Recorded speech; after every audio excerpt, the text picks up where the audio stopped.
Sir ഇനി എന്തെങ്കിലും? വരട്ടെ, പറയാം. ഓക്കെ, ശരി സാർ. ആ, എന്താ നോക്കി നിൽക്കുന്നത്? കഴിക്കേ. ഞാനിത് ഒട്ടും എക്സ്പെക്ട് ചെയ്തില്ല. നീ തന്നതും ഞാനൊട്ടും പ്രതീക്ഷിക്കാത്തതല്ലേ? എന്ത്? എനിക്കൊരു കുഞ്ഞ്. ഒന്ന് പോകിരി. താൻ കഴിക്കേ. ഗർഭിണിയാവുന്ന പെണ്ണിന് ഏറ്റവും ഇഷ്ടമുള്ള ഭക്ഷണം മസാല ദോശയാണെന്ന് പുസ്തകങ്ങളിലൊക്കെ വായിച്ചിട്ടുള്ള അറിവ് വെച്ചാ ഇതൊന്ന് പരീക്ഷിക്കാന്ന് വെച്ചത്. കഴിക്കേ.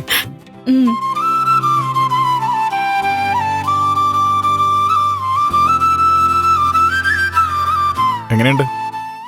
നല്ലതാ, എനിക്കിഷ്ടായി. ആ, ഗിരി കഴിക്കേ. ഇന്നെനിക്ക് ഗിരിയെക്കുറിച്ച് വല്ലാത്ത അഭിമാനം തോന്നി. എന്റെ കുഞ്ഞ് അവന്റെ അച്ഛനെ പോലെ ആകണോന്ന് ഞാൻ വല്ലാതെ ആഗ്രഹിച്ചു പോയി. ആഗ്രഹങ്ങളൊക്കെ അവിടെ നിൽക്കട്ടെ. അടുത്ത 2-3 മാസം നല്ല ശ്രദ്ധ വേണം. വീട്ടിൽ മേഡം പറഞ്ഞ പോലെ ട്രെയിനുള്ള ജോലികളൊന്നും വേണ്ട. എന്താവശ്യമെന്ന് പറഞ്ഞാൽ മതി, അതങ്ങ് മുന്നിലെത്തും. അപ്പൊ ഞാൻ ജോലിയൊന്നും ചെയ്യുന്നില്ല എന്നല്ലേ ചന്ദ്രോത്ത് പോയപ്പോ ഗിരി പറഞ്ഞ? ആ, അതൊരു അർദ്ധസത്യമാണല്ലോ.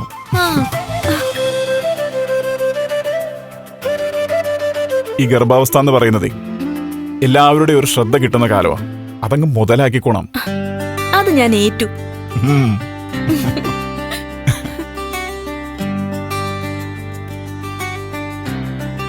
കുറച്ചു മാസം കൂടി കഴിയുമ്പോ നമ്മൾ അമ്മയച്ഛനുമാ. ആലോചിക്കുമ്പോ നല്ല രസമുണ്ട്. കുറച്ച് കഴിയുമ്പോ അമ്മൂമ്മയും അപ്പൂപ്പനും ആവും.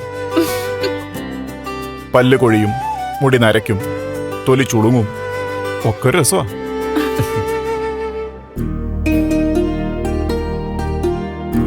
രജനി, ഞാൻ ഒരു കാര്യം പറയട്ടെ? എന്താ? ചില കാര്യങ്ങളിൽ നിനക്കൊരല്പം പിടിവാശിയും എടുത്തുചാട്ടം ഒക്കെ ഉണ്ട്. പ്രത്യേകിച്ച് ദേവികയുടെ കാര്യത്തില്. ഇന്നിപ്പോ നോക്കുന്ന ദേവികയോട് ദേഷ്യമോ വാശിയോ ഒന്നും കാണിച്ചില്ല. അതങ്ങ് തുടരണം. വരട്ടെ.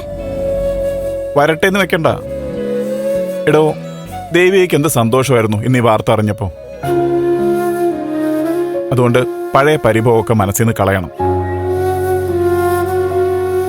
അതുമല്ല, ഗർഭിണിയായിരിക്കുമ്പോഴേ അമ്മയുടെ മനസ്സ് വളരെ ശാന്തമായിരിക്കണമെന്നാ സയൻസ് പറയുന്നത്. ദേഷ്യപ്പെടൽ, ടെൻഷൻ ഒന്നും പാടില്ല. ആണോ? പിന്നെ നമ്മൾ ആവശ്യമില്ലാതെ ആരോടെങ്കിലും ദേഷ്യം കാണിച്ച, അല്ലെങ്കിൽ ആരെക്കുറിച്ചെങ്കിലും കുറ്റം പറഞ്ഞ, ഗർഭസ്ഥ ശിശുവിനും ദേഷ്യപ്പെടാനും കുറ്റം പറയാനും ഒക്കെ ഉള്ള ടെൻഡൻസി കിട്ടും. Pregnancy period A hand book എന്ന് പറയുന്ന പുസ്തകത്തിൽ ഒരു അമേരിക്കൻ ഡോക്ടർ വിശദമായിട്ട് എഴുതിയിട്ടുണ്ട്. ഞാൻ പുസ്തകം വാങ്ങിട്ട് വരാം. ഒന്ന് വാങ്ങിക്കിരി, എനിക്ക് വായിക്കണം. ഇപ്പൊ ദേവികയെ നീ കുറ്റം പറഞ്ഞു എന്നിരിക്കട്ടെ. കുറ്റം പറയുമ്പോഴേ രക്തം ചൂട് പിടിക്കും. ഒരു പ്രത്യേക എൻസൈം രക്തത്തിൽ കലരും. അത് കുഞ്ഞിലേക്ക് ചെല്ലും. സത്യം? ആ, സത്യം. യുവർ ചൈൽഡ് എ വണ്ടർ എന്ന് പറയുന്ന വേറൊരു പുസ്തകത്തില് അതിനെക്കുറിച്ച് വിശദമായിട്ട് എഴുതിയിട്ടുണ്ട്. അതുകൊണ്ട് ദേഷ്യപ്പെടലൊന്നും വേണ്ട. ഇല്ല, എനിക്ക് മനസ്സിലായി.